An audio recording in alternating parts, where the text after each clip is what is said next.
1956 will be a year of high hopes and disappointments. Americans will share the excitement of the brave Hungarian people fighting against communist tyranny, but we'll watch with helpless disappointment as the Soviet tanks crush a daring but short-lived revolt. And we'll watch at first with equal hope as a group of dedicated Cubans led by Fidel Castro seeks to overthrow another dictatorial regime.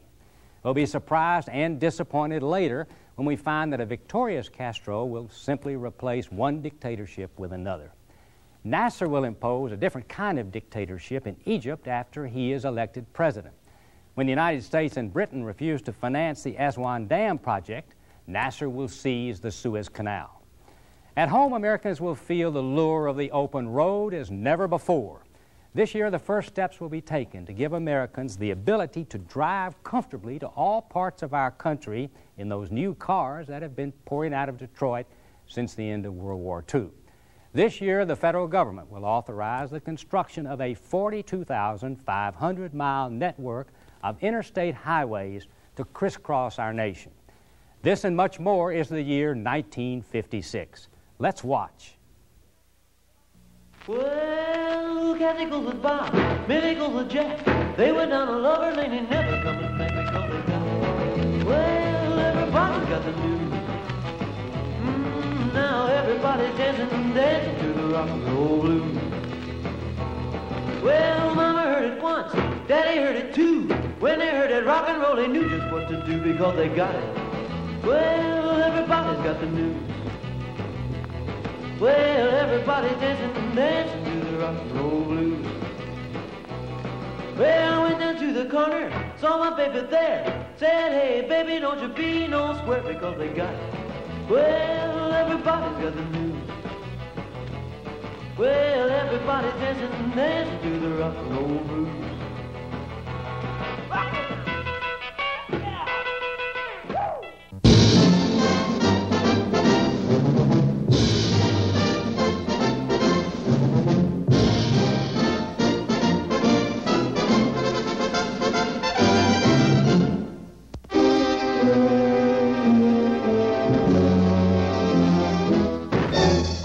Once again, the threat of flood disaster hovers over Yuba City as the Feather River menaces the levees guarding the town.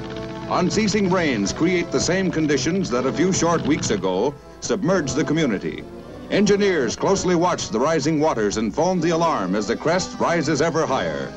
With the situation reaching the crisis stage, weary residents prepare to evacuate for the third time in 6 weeks.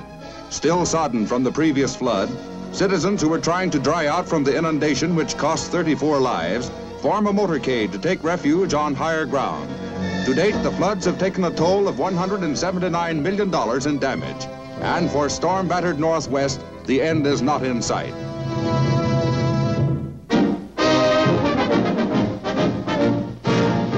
The biggest dryland regatta in history is launched, the National Motorboat Show, opening for a 10-day stand in the Bronx. It's got everything from this $11,000 outboard beauty with modern design down to a $50 home assembly pram and up to a luxury cruiser priced in excess of $100 grand. Outboard motors continue to draw appreciative glances, and why not? This figures to be another banner year on the briny as more and more Americans go down to the sea in ships. Radar and television will protect and enhance some of the big babies whose luxury appointments make every man a king on a floating castle and every gal in the galley a veritable queen, by golly. This strikes quite the right note for high seas, yes? Oh, for the life on the bounding come summer.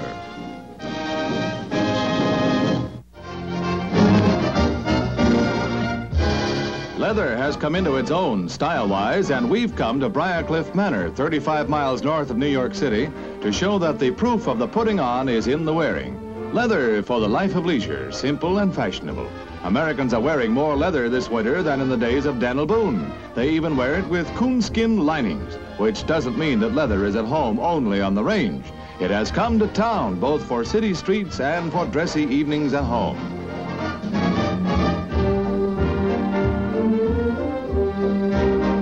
The styles shown were created for Philip Sills by the young designer Bonnie Cashin, who works with leather as a sculptor works with his material.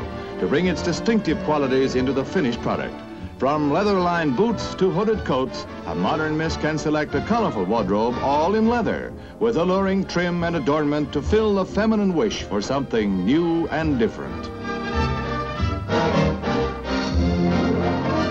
Heartwarming to any gal also warmed by a roaring fire is this ensemble.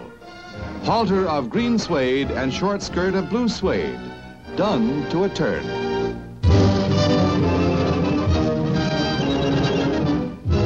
Once again, Bikini Atoll becomes the scene of the most dramatic nuclear explosion of all. For days, the target center and observation posts buzz with activity as weather planes circle the entire blast area, waiting for the most ideal conditions that will prevent disastrous radioactive fallout, the most difficult problem that must be solved in the Titanic blast. Wheels for the gigantic test are now in motion, and the seconds tick off. Far below the target island of Namu stands outlined with a cross of lights and its radar installation. Once again, weather planes make a last-minute check.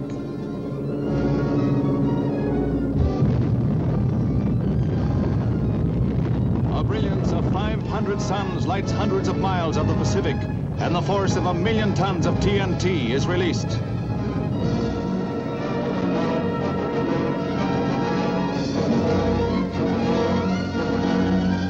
"15 seconds later, the light is still unbearable. Observers may well squint, for they may have witnessed a prelude to world destruction."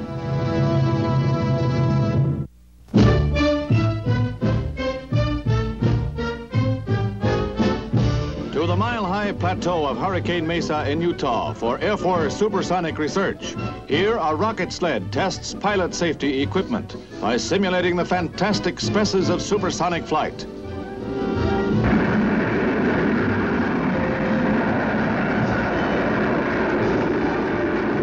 The sled streaks down a 2.5-mile track, gaining velocity steadily.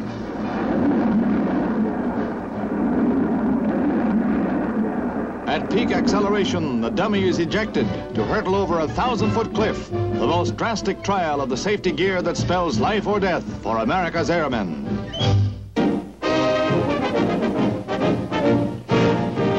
In New York, it's the 29th Intercity Golden Gloves Championships, and New Yorkers underdogs against the Chicago Sluggers. In the 126-pound sub-novice bouts, Harlem schoolboy Vince Shomo moves in on Chicagoan Bill Duclos.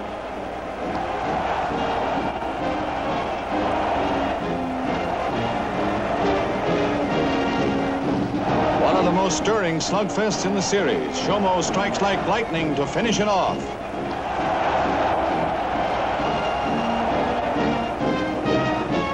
In the 8th bout, New York leads in team points. This is the heavyweight championship. Rugged Johnny Harper, dark trunks, facing southpaw Booker Staton of Chicago.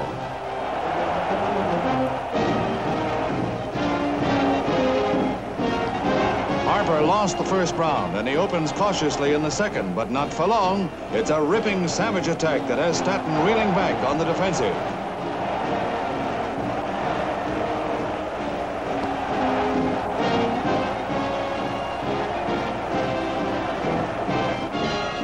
Both glad to hear the bell. Harper wins the crown and New York wins the title.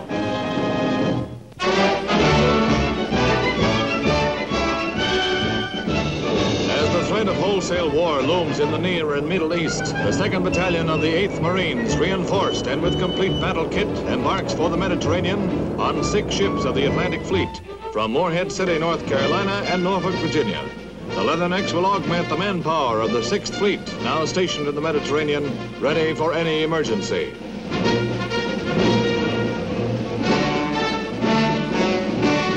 Even as the Marines leave, new violence erupts in Cyprus, North Africa, and Palestine.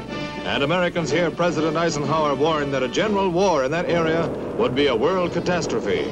And as usual, the Marines head for the trouble spot. And Americans hope that they don't have to land.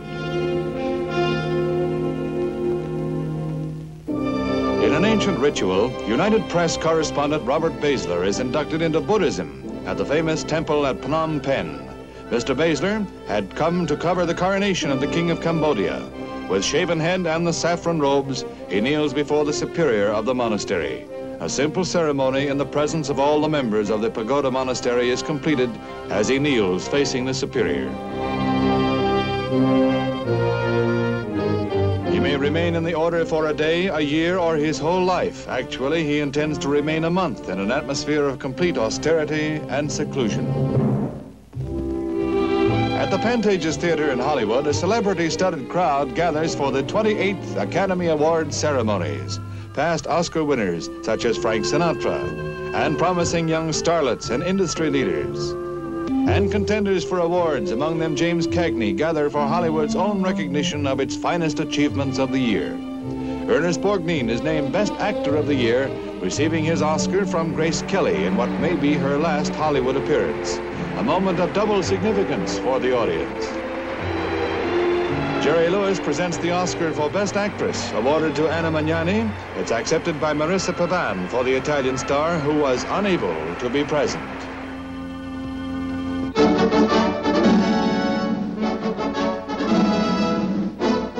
American Sabre jets arrive in Japan for transfer to that nation's small defense force. A major boost in effectiveness for the Nippon Air Force and the beginning of a possibly significant realignment of strength in the Orient. The plane's protective cocoons are stripped and the airframes thoroughly overhauled by United States airmen and Japanese technicians working side by side in preparation for the first flight of these first-line warbirds. Pilots trained by the United States 5th Air Force for the transition from propeller craft are briefed for the flight that catapults Japan into the jet age.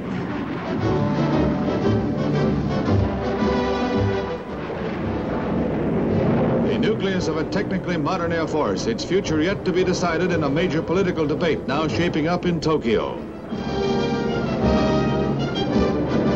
Pilots, some of whom fought against Americans, now fly as allies. Two sheepdogs steal the show in Limerick during the Irish Kennel Club's annual affair. Not sheep, but ducks are the chargers that Scott and Nell, with patient cunning, herd into a pen in the center of the arena. When one tries to duck out, the four-legged shepherd is right on the job, riding herd on a duck. I don't believe it either, but there it is. They do it well, our Scott and Nell. If there's a sugar daddy in the house, here's a fashion story with real appeal. Something real sweet in the Easter bonnet line for sweetheart. And believe me, this isn't just a lot of sticky sentiment on my part. These pretty models at Macy's in San Francisco are wearing hats that look good enough to eat. So if she puts it on rather gingerly, you'll understand. Well, even if you don't understand, don't eat your heart out. The chef will cook up something while you get the picture of a picture hat so full of that downright goodness that, my goodness, it is good enough to eat.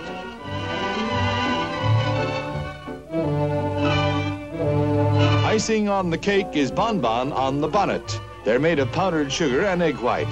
Just a little something the cook whipped up.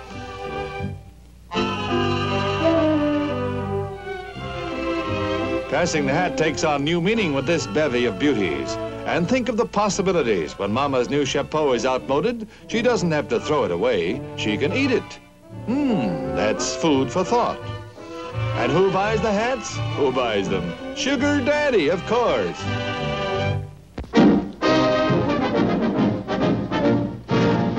Something new in Motormania debuts at Soldiers Field. This fearless foursome is the Citrix Group, famous in Britain but appearing here for the first time. There's a lot of, you might say, reverse English to their stunts. Notice that the hands almost never touch the handlebars. They take four men to do the hard way what one can do with ease. Hard? It's hair-raising. But they're tops for new and interesting ways of riding a motorcycle, assuming you want to ride one at all. You might want to stand instead.